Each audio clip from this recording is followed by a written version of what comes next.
है फ्रेंड्स, कैसे आप सब। आशा करते हैं कि आप लोग अच्छे होंगे।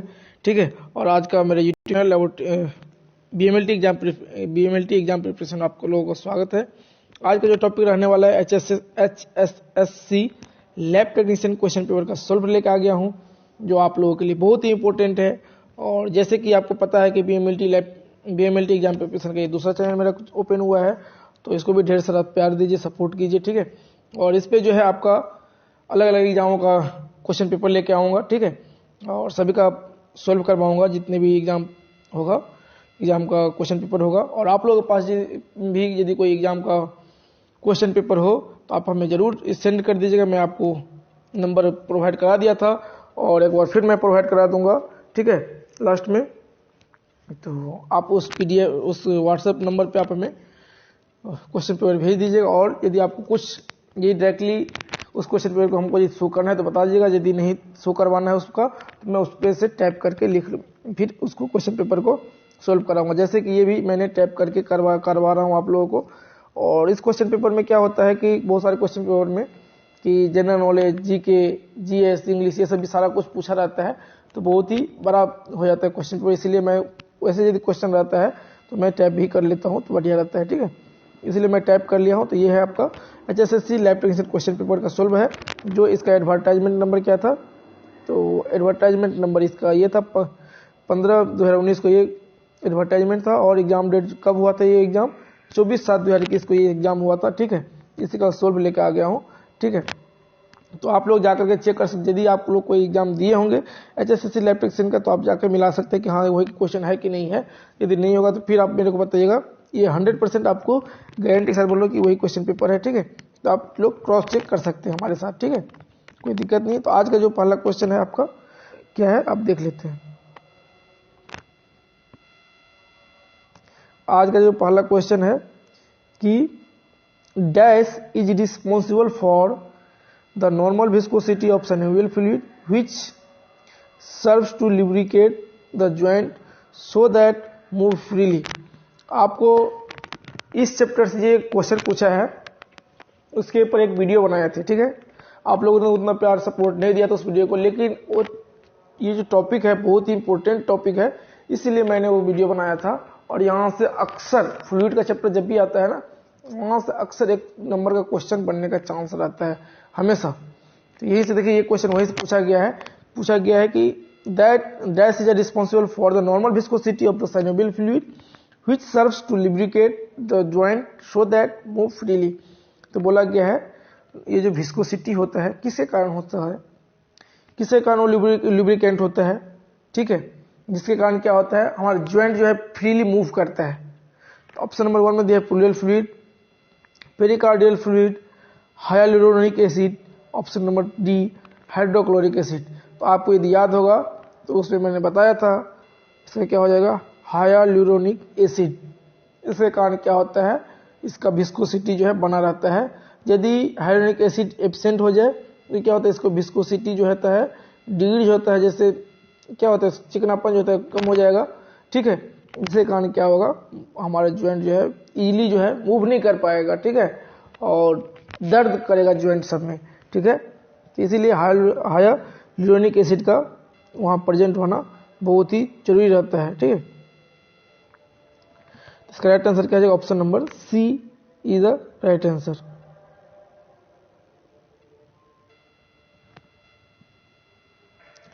क्वेश्चन नंबर 2 में क्या पूछा गया, क्वेश्चन नंबर 2 जो है आपका कि dash is the major form found during intrauterine life and birth.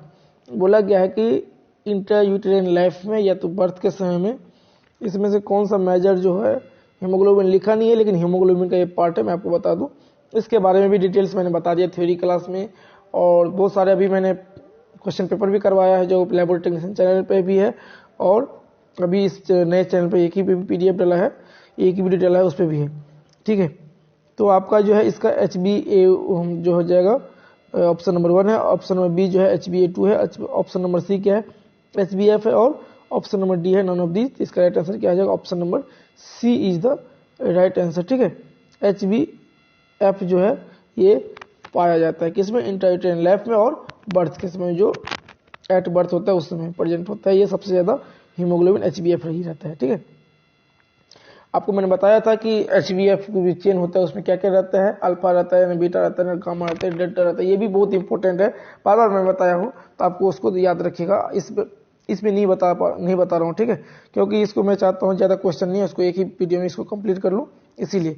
ठीक है, और डिटेल्स जानकारी जो है हम नेक्स्ट वीडियो से फिर करेंगे, डिटेल्स जो है बताएंगे। ठीक है, इसमें मैं सिर्फ क्वेश्चन आंसर बताते निकल जाऊंगा। ठीक है, और इसका PDF का लिंक जो है मैं इसी के डिस्क्रिप्शन बॉक्स में डाल दूंगा। ठीक है, आप लोग वहां से जाके इनको जो है इस PDF को आप डाउनलोड वहां से कर सकते हैं। ठीक है, तो इसका क्वेश्चन नंबर 3 में क्या दिया है, the germ tube is simple rapid test use to identify the germ tube test होता है हम लोग किस लिए करते हैं, स्ट्रेप्टोकोकस पायोजेंस के लिए या स्ट्रेप्टोकोकस ऑरियस के लिए या कैंडिडा एल्बिकेंस के लिए या एस्परजिलस के लिए।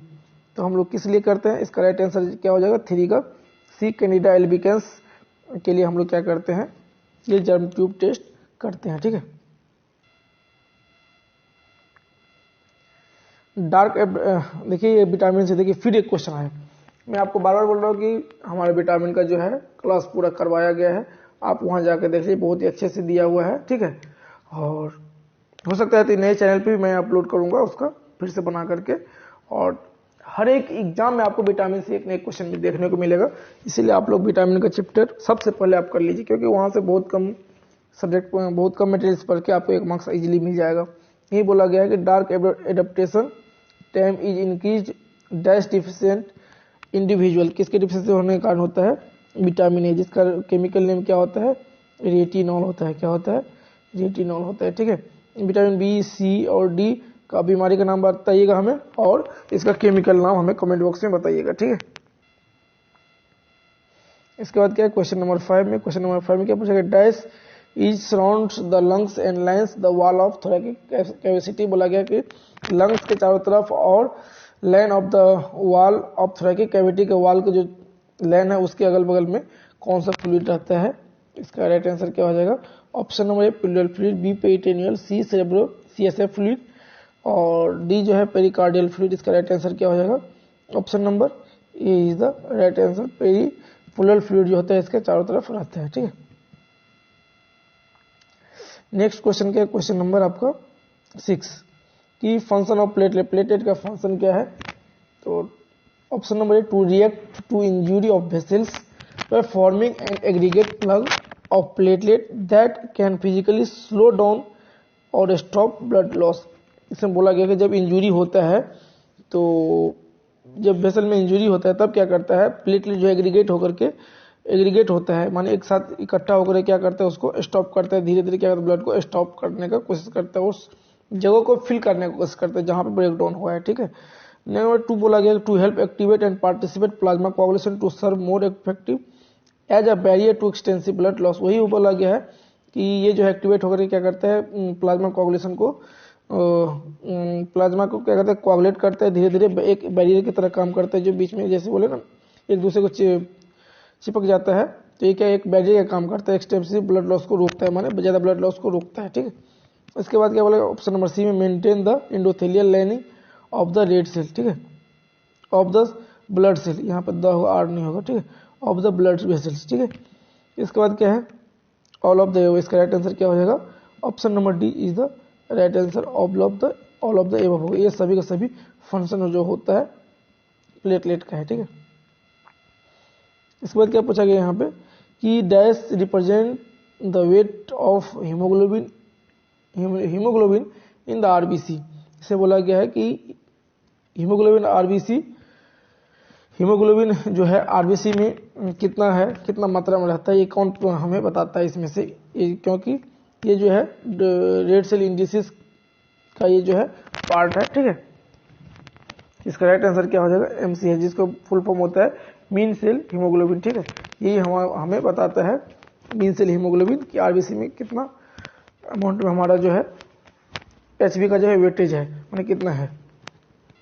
क्वेश्चन नंबर 8 जो बताया गया क्या है कि dash found in the body secretion such as saliva, tears, milk and the wall of intestine. ये भी बहुत ही इंपॉर्टेंट क्वेश्चन, ये भी बराबर एग्जाम में रिपीट होते हैं। ये मोस्ट समझ लीजिए मोस्ट BBI क्वेश्चन है इसका राइट आंसर क्या हो जाएगा? Option number A IgA, option number B IgM, option number C IgD और ऑप्शन नंबर डी IgE। इसका राइट आंसर क्या हो जाएगा? IgA is the right answer. ठीक है, इसका IgA जो है राइट आंसर हो जाएगा। इसके बाद क्या बोला गया है? अच्छा,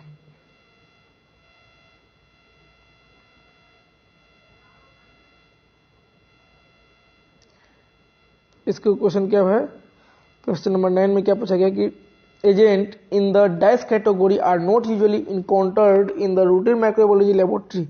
बोला गया कुछ ऐसा एजेंट है जो रूटीन माइक्रोबायोलॉजी लेबोरेटरी में जो है नहीं होता है, इनकाउंटर नहीं है। ठीक है, दैट इंक्लूड सर्टेन एब्रोवायरस, जो कुछ एब्रोवायरस है। ठीक है, एरिनोवायरस है, arenavirus and culture of mycobacterium tuberculosis, certain mould stage of systemic fungi. तो ये किस लेवल का होता है? Biosafety level 1, biosafety level 2, biosafety level 3 और बायोसेफ्टी लेवल 4। तो इसका राइट आंसर क्या हो जाएगा? Option number C is the right answer, biosafety level 3। ठीक है,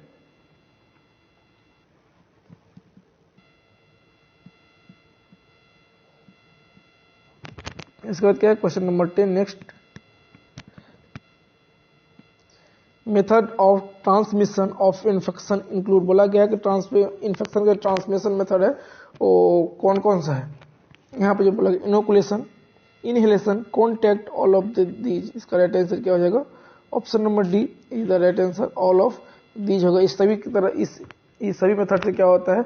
इन्फेक्शन जो है ट्रांसमिट होता है एक जगह से दूसरी जगह, या एक बॉडी से दूसरे बॉडी थ्रू बॉडी जो होता है पास होता है। ठीक है, ये सभी के सभी क्या है? ट्रांसमिशन मेथड है किसका? इन्फेक्शन का। सभी तरह से ट्रांसमिशन हो सकता है। इसके बाद क्या है? Question number 11, dash hemoglobin derivative which the iron has been oxidized from the ferrous to ferric state and is therefore incapable of combining reversibility with oxygen. बोला गया है कि एचबी डेरिवेटिव जो होता है, जो आयरन के साथ जो होता है ऑक्सीडाइज होता है। ठीक है, from the ferrous to ferric state में। ठीक है, is therefore incapable of combining irreversibly with oxygen, जो क्या होता है आपका ऑक्सीजन के साथ जो है कंबाइनिंग नहीं कर पाता है रिवर्सिबली। ठीक है, तो ये कौन सा मेथड है? Option number A meth haemoglobin method, B carboxy haemoglobin method, sulph haemoglobin method, cyanmet haemoglobin method. इसका राइट आंसर क्या हो जाएगा? Option number D is the right answer, cyanmet haemoglobin method है। ठीक है, देखिए जितने भी हीमोग्लोबिन का मेथड है, जितने भी तरीके से हम लोग करते हैं, सभी के सभी मैंने बताया दिया था। एक थ्योरी क्लास लिया हूँ, सेकेंड क्लास लिया था थ्योरी क्लास, जो कि लैब टेक्नीशियन चैनल पर मौजूद है। तो उसमें मैंने सारा का सारा चीज़ बताया था। जब थ्योरी क्लास में हेमाटोलॉजी का ले रहा था, उसमें सारा का सारा डिटेल्स बताया था। इसके बाद क्या है? Question number 12। क्वेश्चन नंबर 12 में क्या बताया गया है कि the L chain is immunoglobulin has a molecular weight of approximately. बोला गया है कि एल चेन का जो है आपका मोलिकुलर वेट कितना होता है approx?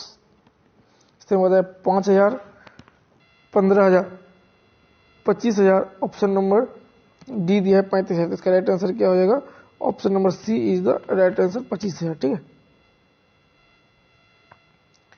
The gram stain method includes. बोला गया ग्राम स्टेन मेथड क्या क्या रखता है इसमें जो बोला गया है? तो पहला बोला गया कि the primary stain crystal violet, दूसरा बोला ग्राम आयोडीन्स विच सर्व एज ए मोर्डेंट, तीसरा बोला गया decolourisation with an alcohol acetone solution, और option number D all of these. तो ये आप यदि ग्राम स्टेन का प्रैक्टिकल आप किया है तो आप जानते ही होंगे, तो डिटेल्स ज़्यादा कुछ बताने की जरूरत नहीं है। वैसे ही मैं बता दिया कि इसमें सिर्फ क्वेश्चन आंसर करवाने जाऊँगी, इसमें कुछ ज़्यादा डिटेल्स नहीं बताऊँगा, क्योंकि आज इसको एक ही वीडियो में इसको कंप्लीट करना है। ठीक है, इसका राइट आंसर क्या हो जाएगा? Option number D is the right answer. ठीक है, और यहाँ पर क्या है कि क्रिस्टल वॉयलेट है प्राइमरी स्टेन। एक और स्टेन मैंने बोला था कि एक और है जो प्राइमरी स्टेन के रूप में हम लोग इसमें यूज करते हैं, कि इसमें ग्राम स्टेन में। उसका कमेंट बॉक्स में आप हमें कमेंट करके बताइएगा, क्योंकि उसमें को मैंने कम्युनिटी पोस्ट पे भी पोस्ट किया था और आपको बताया भी था। किसी का कोई पेपर का जो है सॉल्व करवा रहा था, उसमें मैंने बताया था। इसके बाद आता है question number 14। Dash is a blue coloured copper containing alpha 2 globulin with a molecular weight, जिसका मोलिकुलर वेट कितना होता है? 1,50,000 है। ठीक है, तो कौन सा है? Transferrin, acute phase protein, ceruloplasmin, और ऑप्शन नंबर डी दिया है नन ऑफ दीज। इसका राइट आंसर क्या हो जाएगा? Option number C is the right answer, ceruloplasmin जो है इसका राइट आंसर हो जाएगा। इसके बाद जो दिया है 15 नंबर, 15 नंबर में क्या दिया है देख लेते हैं कि types of precipitation test are ring test, slide test, tube test, और option number D all of this. इसका राइट आंसर क्या हो जाएगा? Option number D is the right answer, ठीक है, ऑल ऑफ दी जो है इसका राइट आंसर। क्वेश्चन नंबर 16 में क्या पूछा गया है कि dash crystal are rare but may be present as the result of inherited amino acid disorder and together with leucine in patient with massive liver failure. Option number A cysteine, B tyrosine, C hemocysteine, D bilirubin। इसका right answer क्या हो गया? इसमें बोला गया कि कुछ ऐसे क्रिस्टल है जो रेयर है बट ये प्रेजेंट होता है इनहेरिटेड एमिनो एसिड डिसऑर्डर में, जो ल्यूसिन के साथ होता है रहता है, and together with the leucine in patient with massive liver failure, जो जिसका लिवर फेलियर रहता है उसमें ही ज्यादातर मोस्ट कॉमनली देखा जाता है, ठीक है। इसका राइट आंसर क्या हो जाएगा? इसका जो राइट आंसर हो जाएगा ऑप्शन नंबर जो है इसका बी, हाँ इसका बी, ऑप्शन नंबर बी ही इसका राइट आंसर हो जाएगा, टायरोसिन, ठीक है। क्या हो जाएगा? Option number B is the right answer, option number tyrosine जो होता है इसका राइट आंसर हो जाएगा।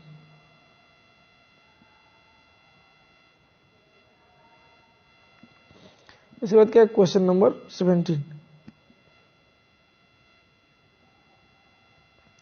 Cross infections occurring in hospital are called. Cross infection जो होता है ऑकर होता है इन हॉस्पिटल में, उसे हम लोग क्या बोलते हैं? नोजोकोमियल इन्फेक्शन, इटेरोजेनिक इन्फेक्शन या एक्सोजेनियस इन्फेक्शन, इंडोजेनियस इन्फेक्शन। इसका राइट आंसर क्या हो जाएगा? Option number A is the right answer. Cross infection जो होता है हॉस्पिटल में उसको हम लोग बोलते हैं नोजोकोमियल इन्फेक्शन, ठीक है।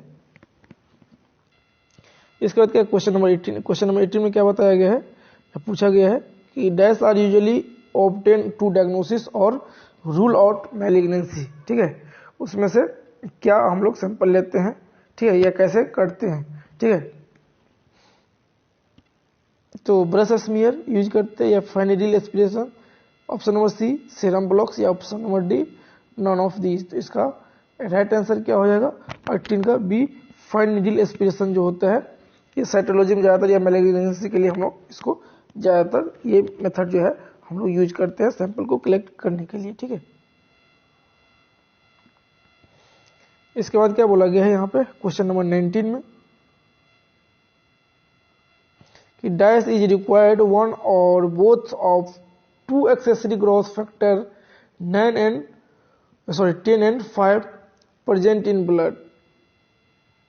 तो बोला इसमें से कौन सा ऐसा जो है ऑप्शन नंबर रिक्वायर है जो बोथ वन या दोनों एक्सेसरी ग्रोथ 10 फैक्टर नंबर बोला है 10 फैक्टर नंबर ग्रोथ फैक्टर 10 है 5 के लिए प्रेजेंट होता है ब्लड में।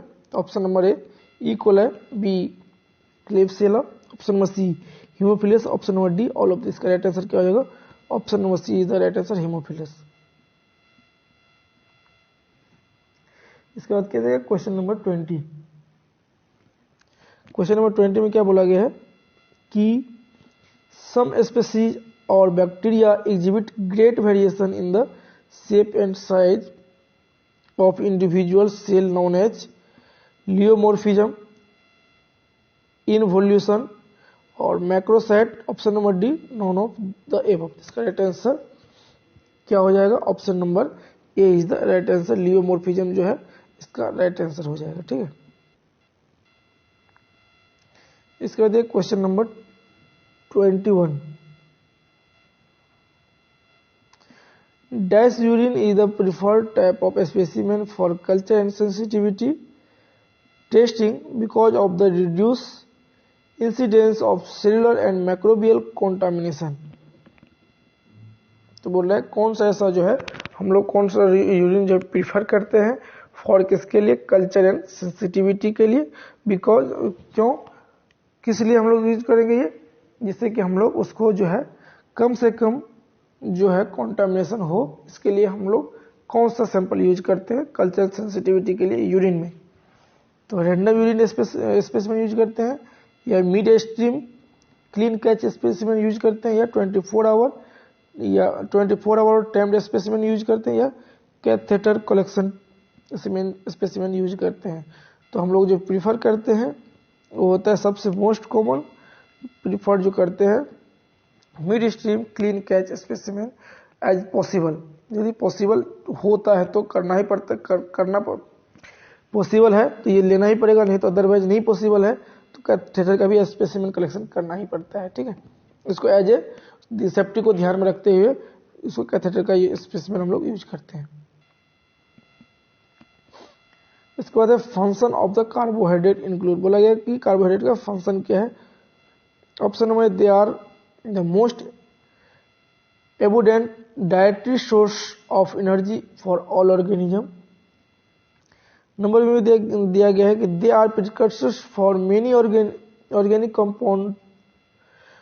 एग्जाम्पल में बोला गया fat, amino acid, etc।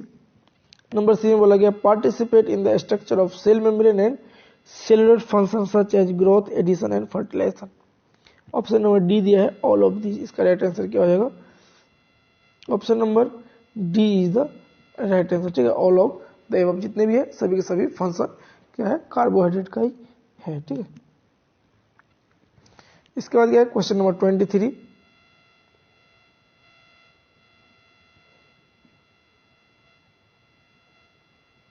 Example for late lactose fermenter. बोला गया है कि इसमें कौन सा एक एग्जाम्पल है जो लेट लैक्टोज फर्मेंटर है। ठीक है, option number A E coli, option number B Klebsiella, option number C Shigella sonnei, option number D Salmonella. तो इसका राइट आंसर क्या हो जाएगा, ऑप्शन नंबर सी जो है इसका राइट आंसर है। ठीक है, सीगेला सोनी जो है वो आपका लेट लैक्टोज फर्मेंटर्स बैक्टीरिया या माइक्रो ऑर्गेनिज्म है।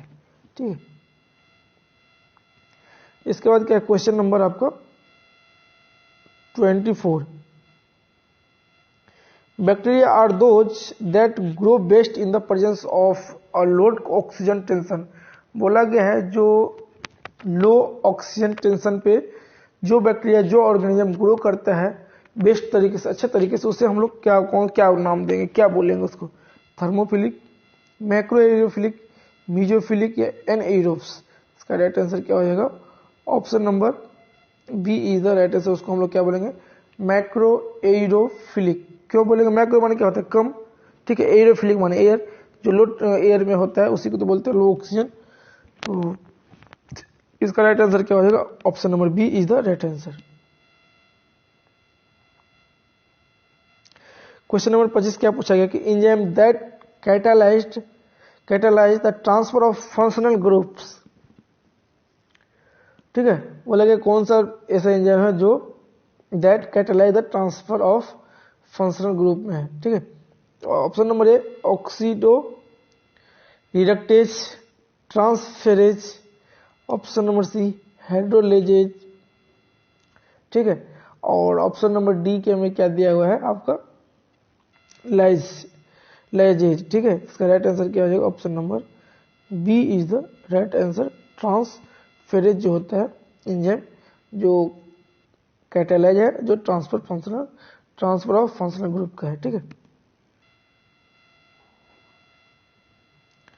क्वेश्चन नंबर 26 में क्या पूछा गया कि virus particle consist of. Virus particle जो होता है क्या क्या रखता है, an inner nucleic acid code that में कंसिस्ट ऑफ आइदर डीएनए और आरएनए। एकदम सही है।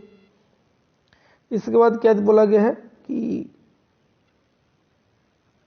एक कैप्सिड ऑफ और protein coat that protect and content the nucleic acid. एकदम सही है।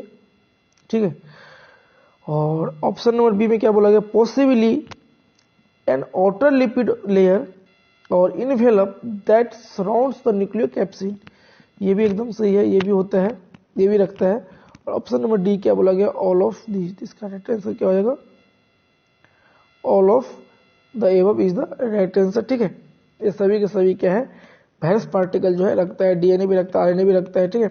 उसके बाद जो प्रोटीन जो के प्रोटेक्ट जो है कोट जो होता है वो क्या करता है, न्यूक्लिक एसिड को प्रोटेक्ट करता है। इसके बाद जो होता है पॉसिबली आउटर लेयर जो होता है इन्वेलप होता है, सराउंड्स होता है किसका, न्यूक्लियो कैप्सिड का, ठीक है। ये सारा का सारा चीज रहता है किसके पास, तो वायरस पार्टिकल के पास।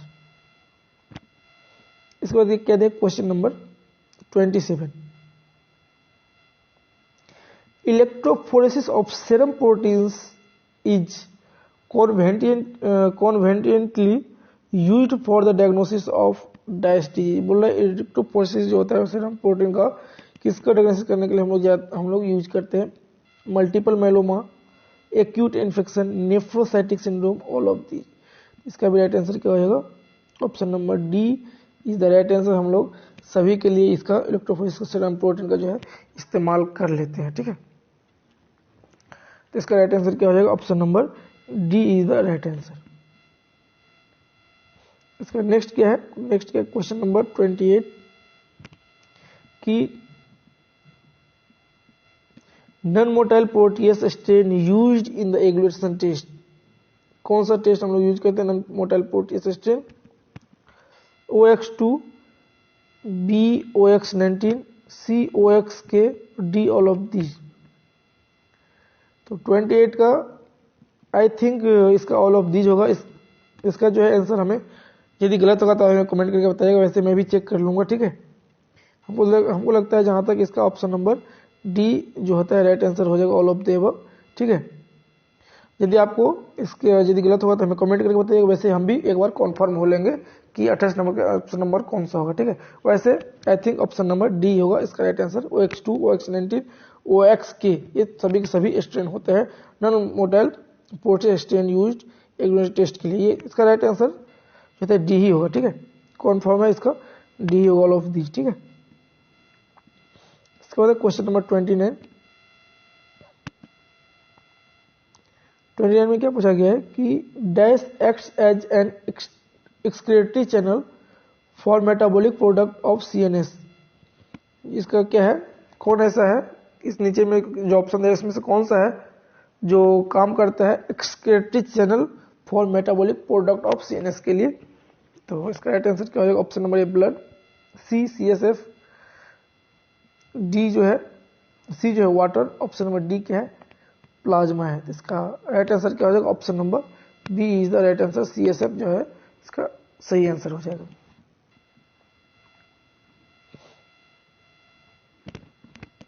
नेक्स्ट क्या है question number 30, the main function of dash is to carry oxygen to cell the body.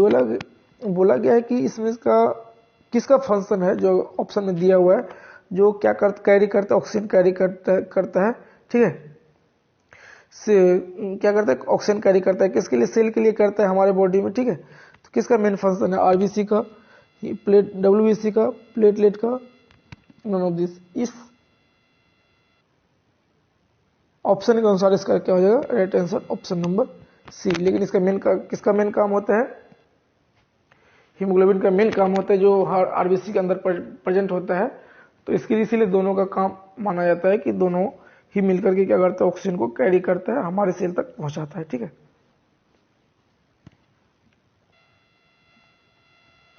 Next question क्या है, question number 31, dash is complete hemolysis of the RBC in the medium. Dash is completely hemolysis, किसको completely hemolysis बोला जाता है of the RBC in the medium में, तो alpha hemolysis, beta hemolysis, gamma hemolysis, all of the above. इसका right answer क्या हो जाएगा, option number B is the right answer, beta hemolysis, ठीक है। नेक्स्ट क्वेश्चन क्या है, question number 32, bacteria that can synthesize all their organic compound are called as. जो bacteria सभी ऑर्गेनिक कंपाउंड जो है सिंथेसिस करता है उसे हम लोग क्या बोलते हैं, autotrophs, heterotrophs, फोटोट्रॉप्स, all of these. तो इसका राइट आंसर क्या हो जाएगा, option number A is the right answer. और उसको हम लोग क्या बोलते हैं, ऑटोट्रॉप्स बोलते हैं, ठीक है। अब नेक्स्ट क्वेश्चन क्या है, क्वेश्चन नंबर 33,